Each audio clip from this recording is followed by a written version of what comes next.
In this video, here's what we'll cover. What emotion coaching is. Why naming calms the brain. The 4 steps. Feelings yes, behavior no. When to seek support. Picture the end of a long day.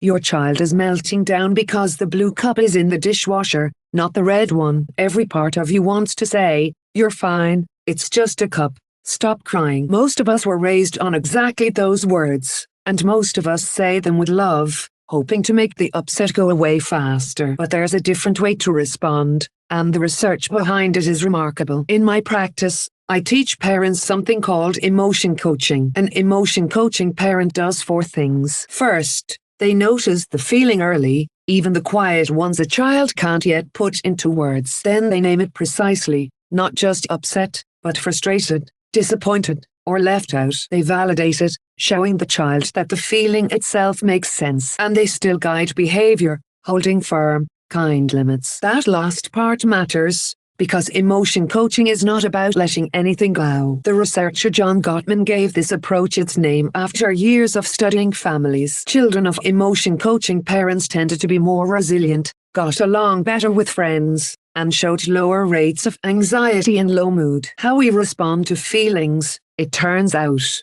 shapes a child more than almost anything else. So why does naming a feeling help so much? When a child is swept up in a big emotion, the thinking part of the brain effectively goes offline. You can't reason them out of it. Telling an overwhelmed child to just calm down and think clearly almost always makes things worse. But something shifts when a trusted adult puts the right words to what's happening. "You're really frustrated that he took your toy." Studies of the brain suggest that simply labeling a feeling this way settles the amygdala, the brain's alarm center. Therapists call this name it to tame it. It isn't magic, it's simply the way the brain is built. In my practice, I encourage parents to grow their child's feelings vocabulary. Frustrated, scared, embarrassed, jealous, lonely. The more precise the word, the more accurately a child can understand what they feel, and the better they can manage it. This is one of the clearest examples in psychology of a skill you can directly teach.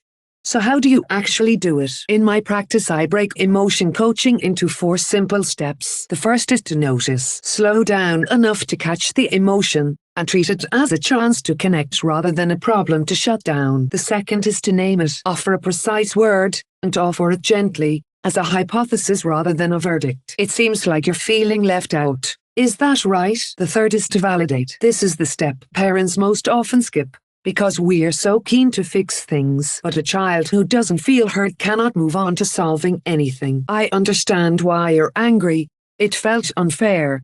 That makes sense. And the fourth, where it's needed, is to problem solve together, not for them, with them. "What do you think you could try next time?" Sometimes there's a real problem to solve. Just as often, the child simply needed to feel understood. Now the question I hear most in my workshops, "Isn't this just being too soft?" It's the opposite, and this distinction is the heart of the whole approach. Emotion coaching accepts every feeling. It does not accept every behavior. A child's anger is always valid. It's a natural human response to something that felt unfair or frustrating. But hitting a sibling is never okay, even when the anger behind it makes complete sense. So you acknowledge the feeling first. "I can see you're really angry, and your anger makes sense." Then you hold the limit, kindly but firmly. "And we don't hit in this family. Let's talk about what's going on." First the feeling is welcomed. Then the boundary stays in place. That is far harder than simply punishing the behavior, but it's what builds a child's self-control over the long term. Validating a feeling never means abandoning your expectations around respect and kindness.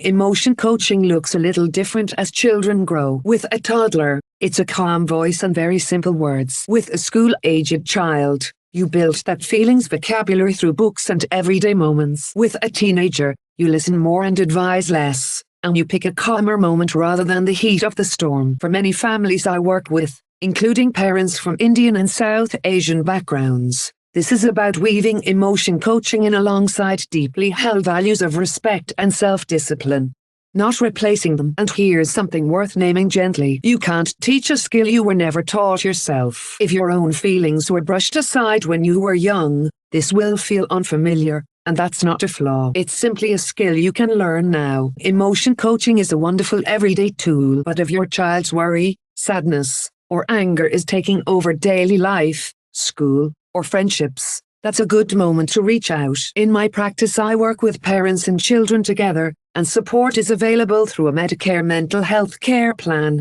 which can cover a number of rebated sessions each year. You can read the full guide, or book a session at our Bella Vista practice, Potentialz Unlimited, using the links in the description below. And if things ever feel unsafe for your child, please reach out to Kids Helpline or 000 straight away. Coaching your child through their feelings is one of the most lasting gifts you can give them. Before you go, here's a quick recap of what we covered.